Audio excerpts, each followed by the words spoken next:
Good morning, all. Here we discuss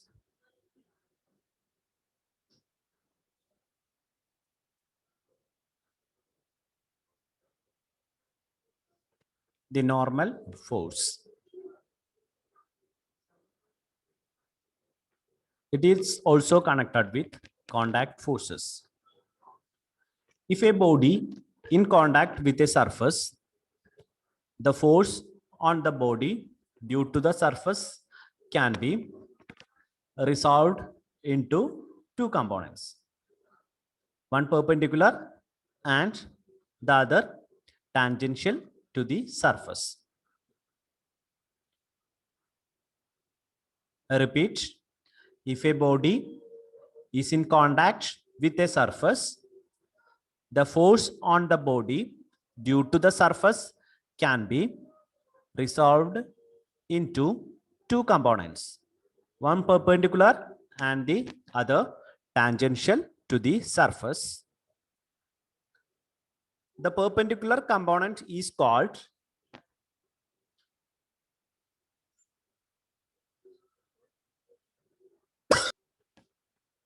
the tangential component is called friction.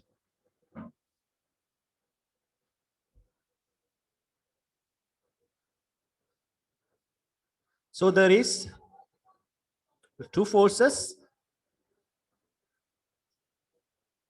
arises when a body is in contact with a surface, that are first one normal force and the other is friction. Here we discussing about the normal force. The normal force is the perpendicular component of the force. So we call it as normal force. And the origin of the normal force is similar to the origin of tension in a string.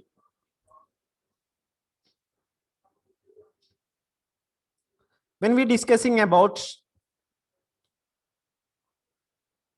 tension, we have divided the string into different number of segments and we analyze the molecular interactions. Okay, in the similar way, we can analyze the origin of normal force. When we put a book on the table, we placing a book on the table, then the molecules of the book exert a downward force on the molecules of the table. Okay, the tabletop moves downward until the repulsion of the molecule in the table balances the force applied by the book. Okay, when the two forces balances, it will be in equilibrium. Up to that, the tabletop moves down.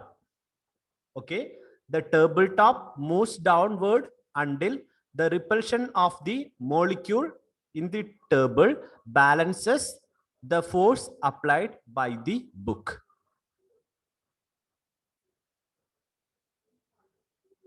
If the surface is more rigid, the deflection must be smaller. A rigid surface will have small deflections only.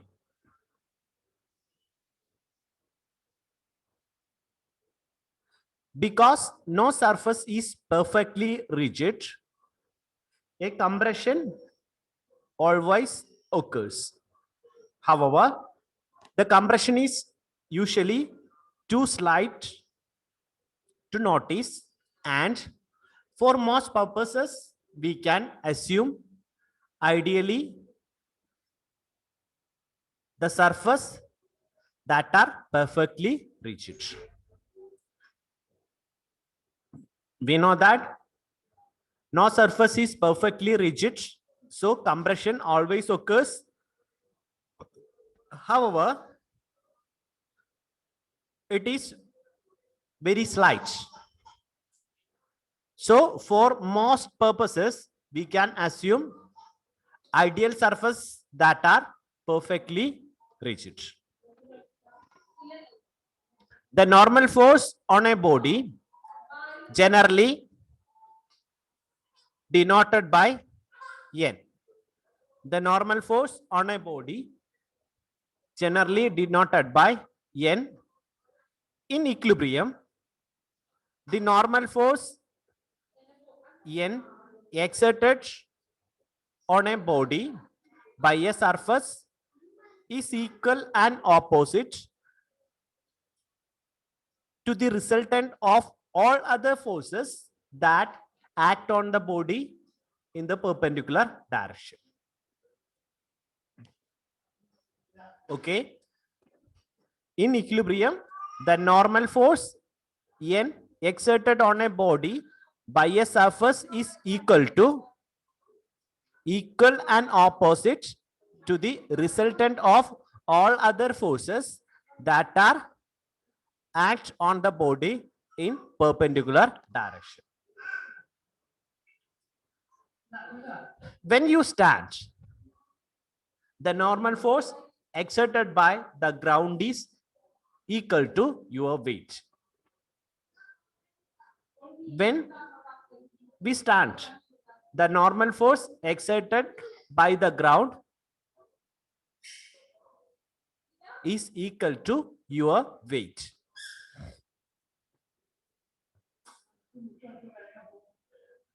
When you are walking, the normal force fluctuates as the surface accelerates up and down.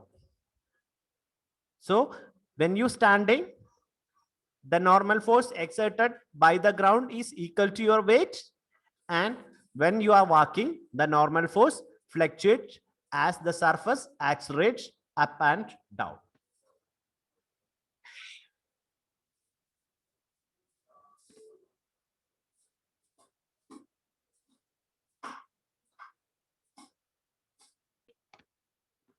Now we considering the tangential force, that is known as friction. Friction is a force that opposes the relative motion of the bodies in contact.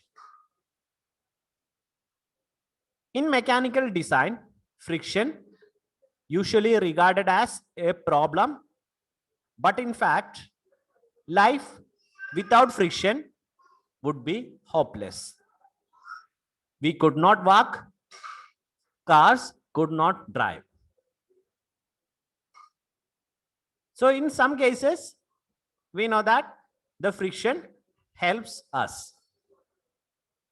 But in mechanical design, it regarded as a problem. Friction arises when the surface of one body moves or tries to move along the surface of a second body.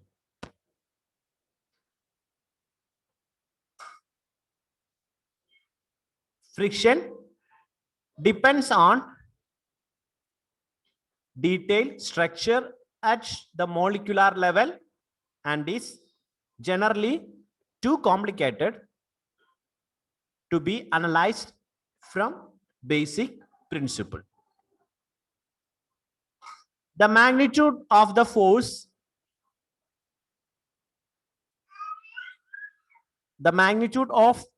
of friction varies in a complicated way with the nature of the surface and their relative velocity. In fact, the only thing we can always say about friction is that it opposes the motion which would occur in its absence.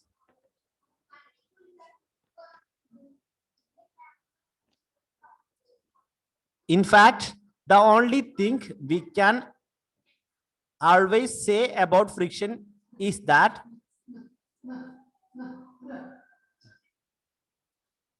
the friction is that opposes the motion which would occur in its absence.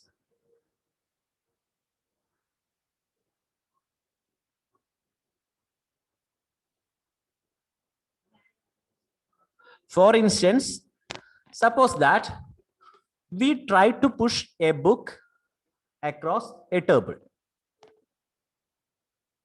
If we push gently, the book remains at rest. The force of friction assume a value equal and opposite to the tangential force we apply. So, if we push gently, the book remains at rest. The force of friction assume a value equal and opposite to the tangential force we apply. In this case, the force of friction assume whatever value is needed to keep the book at rest. Or we can say that the friction opposes the movement of the book. But it can be, it must be up to a limit only. Okay, if we increase our force, applied force, then it becomes greater than the friction and the book moves.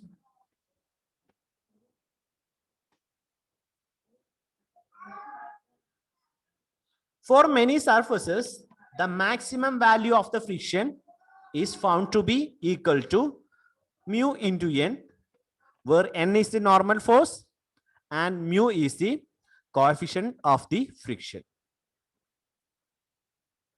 The maximum value of the friction is equal to mu n,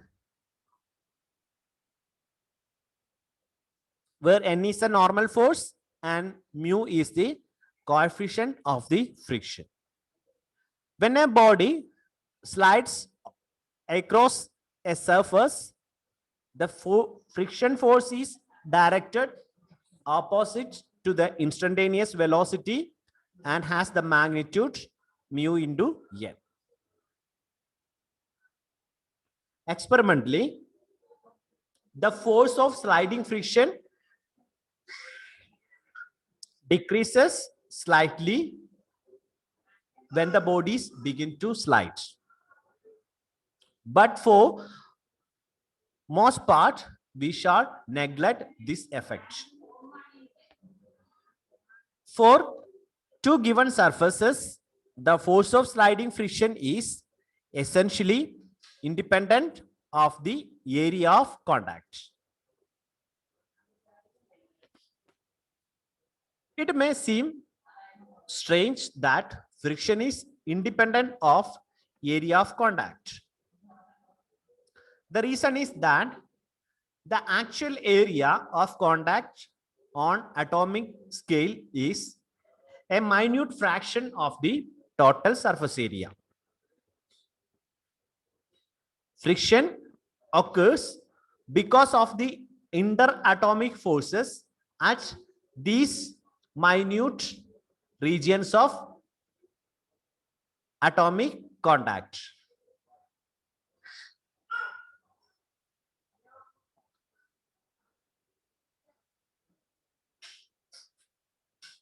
The fraction of the geometric area in atomic contact is proportional to the normal force divided by the geometric area. Or we can say that it is proportional to the pressure.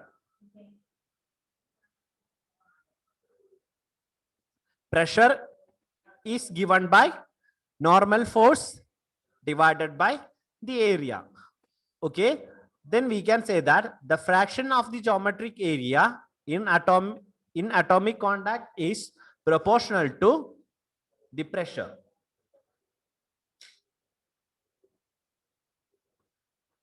Then if the normal force is doubled, the area of atomic contact also doubled, then the friction force is twice as large. Here we assume the normal force is doubled. Then the area of atomic contact is also doubled. And the friction force is twice as large. However, if the geometric area is doubled while the normal force remains the same,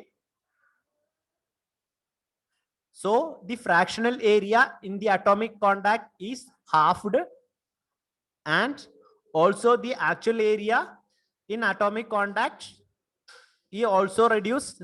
Hence, the friction force remains constant.